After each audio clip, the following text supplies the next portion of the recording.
Officers stopped the wrong man. The billionaire called him the genius behind his empire. It all started on a quiet highway stretch, the kind where only the wind seems awake. A dusty sedan stood stalled on the shoulder, hood lifted, steam leaking like a sigh of defeat. Beside it, a black man in worn work jeans knelt with a wrench in one hand, carefully checking the engine while the stranded woman watched nervously. Cars passed. No one slowed. No one cared. Then a police cruiser rolled up, fast. The officers didn't approach with concern. They approached like they were walking into a crime scene. Hands on belts. Suspicious eyes locked onto the man helping the woman. The woman tried speaking first, but one officer stepped ahead and raised his palm sharply, silencing her. "Ma'am, step back. We'll handle this." The second officer turned to the black man, scanning him up and down like he already decided the story. "What are you doing under that hood? You trying to tamper with her car?" The man let out a slow breath. "Sir," she broke down, "I'm just—" "Don't talk back," the officer snapped. "Show me your ID, now." The woman protested again. "He's helping me. Please." "Ma'am, please remain calm," the officer repeated without even looking at her. The man reached for his wallet, slow, cautious, deliberate. But the moment his hand moved, both officers stiffened like they suddenly feared him. "Hands where I can see them. Step away from the vehicle." Drivers passing by slowed down, staring. A few even took out phones. A simple act of kindness was already turning into a public spectacle. The man raised his hands. His voice remained steady, almost too calm for the situation. "Look, I can explain everything. I work with—" "Don't lie," the officer interrupted harshly. "You people come here pretending to help, then steal car parts, scam stranded drivers, do whatever you can for quick cash. You people!" Those two words were enough to drain the woman's face of color. The officers moved in closer, one circling behind him. The man's jaw tightened, not in fear, more like disappointment, as if he'd seen this scene too many times before. One officer grabbed his arm. "We're detaining you until we confirm your identity." "But he didn't do anything," the woman shouted. Her voice cracked, not from anger, but from guilt. She knew if she hadn't needed help, none of this would have happened. The man didn't resist, didn't argue. He only said quietly, "You're making a mistake." That sentence froze the officers for half a second. A mistake? Something about the way he said it.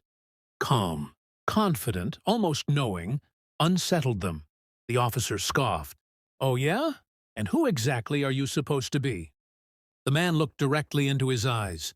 "Someone you really shouldn't be treating like this." The officers exchanged confused glances, annoyed but also uneasy. Before they could respond, the sound of an engine echoed from the distance. Not a normal engine.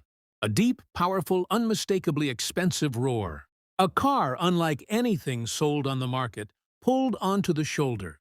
Sleek, metallic, futuristic in design. A prototype. The officers turned to look, annoyed, then confused, then suddenly alert. The woman gasped. What car is that?" The man helping her didn't answer, but for the first time he smiled. Just a little, as if the story was about to flip completely. And the officers were seconds away from realizing they had stopped the wrong man.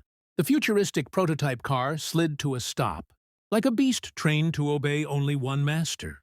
Its doors lifted upward, releasing a man in a tailored charcoal suit and dark sunglasses. Even before he spoke, his presence made the officers step back. There was an authority in the way he moved, the quiet pressure of someone used to people paying attention. The billionaire, Victor Hale. A name every news channel in America knew, walked straight toward the scene without acknowledging anyone else. His eyes locked onto the black man the officers were holding. "Eli," he said firmly. "You all right?" The officers blinked. "Eli?" That name was familiar. Too familiar. One officer hesitated. Sir, do you know this man?" Victor's jaw tightened. "Do I know him? He built the engine inside that $2 million prototype you're staring at." Silence. The woman's eyes widened. Eli smiled softly. The officers froze, like their brains needed extra seconds to process the sentence. Victor stepped closer, his voice sharp now. He's the chief engineer of my automaker. The man responsible for half the technology you see in every press release, every award ceremony, every innovation conference. The officers' faces started draining of color. Victor wasn't finished. And you handcuffed him? For helping someone? On the side of the road? The officer stammered, "Sir, we got a complaint earlier about a scammer." Eli cut in calmly. "You didn't even let her talk." The billionaire turned to the woman. "Did he help you?" "Yes," she said instantly. "My car died, and he stopped to help because nobody else did. He didn't even ask for anything. He just helped." Victor looked back at the officers, anger simmering beneath his voice. "So you accuse the lead engineer of one of the biggest car companies in America of stealing a broken-down sedan?" The officers swallowed hard. Victor wasn't yelling. He didn't need to. His disappointment was louder. "You know what's sad?" Victor added quietly. "This isn't the first time he's been treated like this. And that's exactly why I hired him, because despite everything, he walks through the world with more grace than most of us ever will." Eli looked away, uncomfortable with the praise. Victor stepped closer to the officers. "You owe him an apology. Both of you." The officers, trembling now, removed the cuffs and muttered uncomfortable apologies. But Eli didn't snap back, didn't insult them, didn't rub it in. He simply said, "Next time, listen before you judge." The woman stepped forward, tears in her eyes. "I'm so sorry this happened. You saved me, and you didn't deserve any of this." Eli shook his head. "You didn't do anything wrong."